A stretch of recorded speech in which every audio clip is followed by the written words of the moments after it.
teman-teman semua, balik lagi di podcast kami kelompok 1 kelas IF 3B.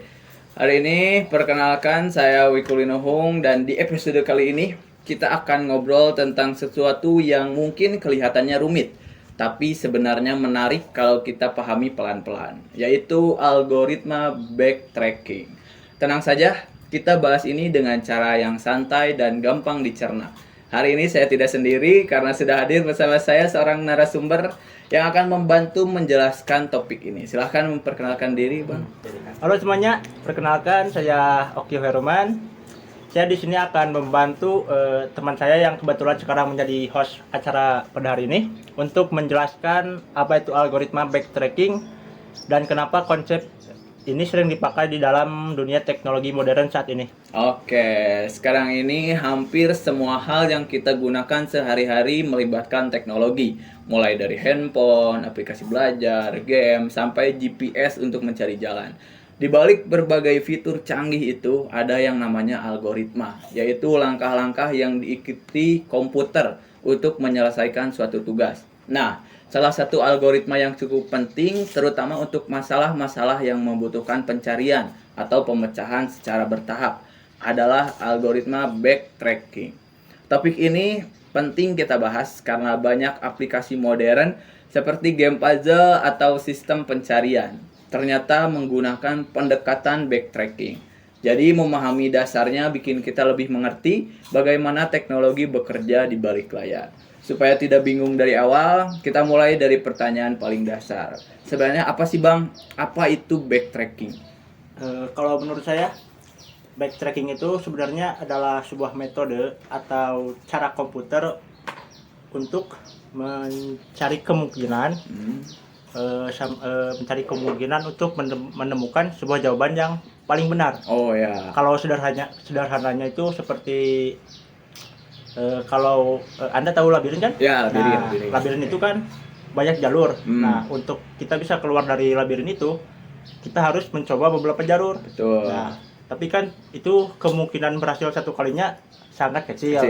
Jadi kita tuh harus masuk, kemudian memilih jalur. Betul. Misalkan ada jalur kiri, kanan, ataupun yang lurus. Nah, ketika kita memilih jalur kiri, tapi kemudian ketika kita sudah berjalan, nah ternyata jalan itu buntu. Nah, maka kita itu harus kembali lagi ke titik awal. Kita pilih jalur yang lainnya. Kemudian ketika pilih jalur yang kanan misal, nah kita jalan, nah ternyata itu tidak buntu, tapi ada persimpangan lagi. Nah, kita pilih lagi tuh. Tapi kalau buntu, ya kita balik lagi ke titik awal yang sebelumnya tadi. Terus aja kita ulangi seperti itu sampai kita bisa menemukan jalan keluarnya. Nah, seperti itulah cara berpikir backtracking komputer itu. Jadi konsep dasarnya sebenarnya itu hanya maju, kemudian mengecek, ketika salah mundur lagi dan maju lagi mencari jalan yang lainnya. Jadi algoritma ini sebenarnya sering digunakan di dalam puzzle-puzzle seperti game Sudoku atau yang berhubungan dengan ya semua yang game-game puzzle lah, rata-rata menggunakan backtracking. Siap. Supaya lebih mudah dipahami nih oleh teman-teman, apakah Abang punya salah satu contoh penggunaan backtracking yang dekat dengan kehidupan kita sehari-hari? Kalau dalam kehidupan sehari-hari, saya pernah ketika ke rumah teman saya. Teman saya itu tinggal di komplek yang besar. Nah, teman saya itu ada di komplek Blok C. Tapi saya belum pernah ke sana. Nah, karena kompleknya sangat besar dan belum pernah ke sana, jadi saya tidak tahu nih jalur mana yang harus diambil. Nah, kita harus masuk dulu ke gerbang, misalkan ke jalur A. Ternyata kita telusuri, kita sampai di sana itu bukan blok C, tapi kita balik lagi ke awal pintu tadi. Kemudian saya mencoba jalur yang lainnya. Nah, sama seperti yang labirin tadi, kita mencoba satu persatu sampai kita menemukan blok C tersebut. Seperti itu ya. Kalau begitu, apa aja sih tantangan yang biasanya muncul ketika kita menggunakan algoritma backtracking ini? Kalau tantangan terbesarnya tentu itu adalah di masalah waktu. Karena bolak-balik tadi ya. Karena bolak-balik harus mengecek satu persatu. Dan itu kalau dalam komputer bisa sampai ribuan kali harus mengeceknya.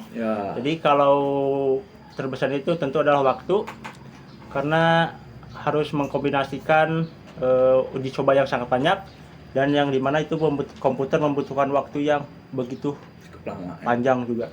Oh. Selain itu, karena backtracking itu menggunakan teknik rekursi, komputer harus menyimpan banyak informasi tentang langkah yang sebelumnya. Oh ya.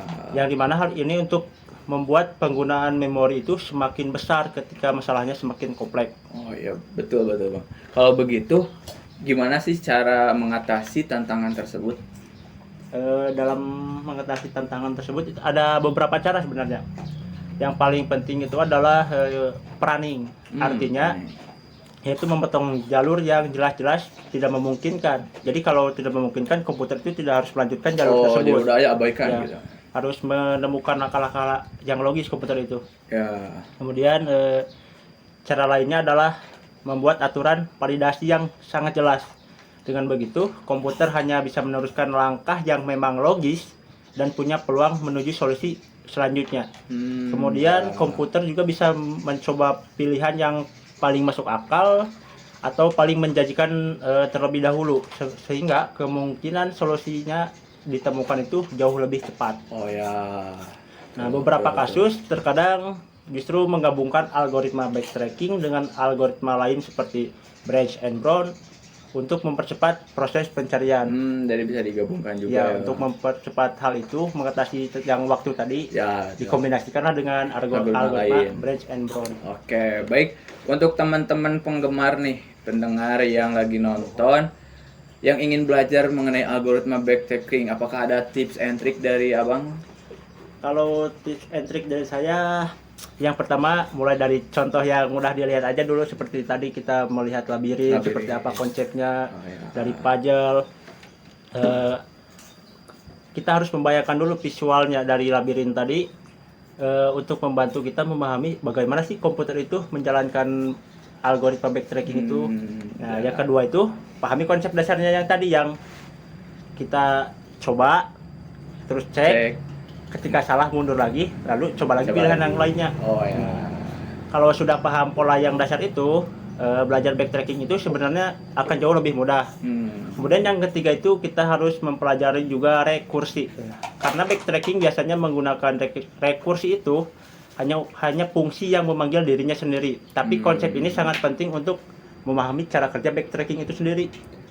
Dan terakhir, mulailah dari masalah yang kecil-kecil aja dulu, jangan langsung yang masalah besar atau yang kompleks, karena itu akan membuat kita sulit untuk memahaminya. Oke, itu dia tadi teman-teman, bagaimana tips dan trik untuk teman-teman yang ingin belajar mengenai algoritma backtracking. Baik, dari pembahasan tadi bisa kita simpulkan bahwasanya backtracking adalah metode untuk mencoba berbagai pilihan hingga menemukan solusi yang tepat. Contoh penerapannya ada di puzzle, labirin, permainan angka, dan berbagai aplikasi lainnya. Walau punya tantangan dalam waktu dan memori, ada banyak cara untuk membuatnya lebih efisien, seperti planning dan validasi langkah. Belajar dari contoh kecil sangat membantu untuk memahami konsepnya. Terima kasih banyak Bang Oki yang sudah menjelaskan dengan sangat jelas dan santai. Dan terima kasih juga buat teman-teman yang sudah mengikuti podcast ini sampai akhir. Jangan lupa ikuti podcast ini untuk menonton episode-episode berikutnya. Oke, terima kasih. Terima kasih teman-teman. Terima kasih teman-teman. Keep coding.